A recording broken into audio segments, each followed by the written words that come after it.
আসসালামু আলাইকুম। ওয়ালাইকুম আসসালাম রহমতুল্লাহ।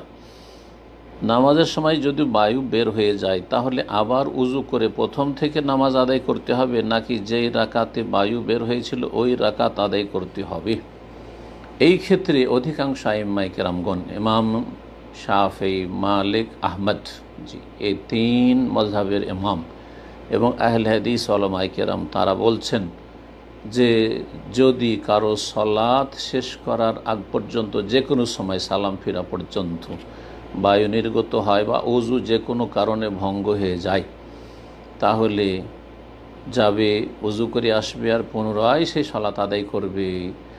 আগের যে কয় রাকাত পড়েছে সেই রাকাতগুলি গণ্য হবে না, সেই রাকাতের ওপর বুনিয়াদ করে বাকিটা পুরো করলে চলবে না। এর দলিল সোনা আবু দাউদ হাদিস রয়েছে এবং হাদিসটি হাসান। যে কোনো ব্যক্তির যদি বায়ু নির্গত হয়ে যায় তাহলে সে যাবে আর উজু করিয়া ফালিয়াতাওয়াজ্জা ওয়ালিউঈদ সলাতাহু, তার সলাত পুনরায় পড়বে।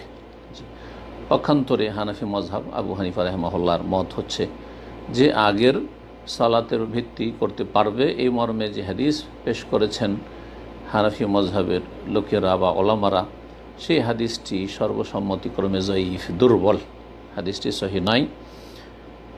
আশা করি বুঝতে পেরেছেন।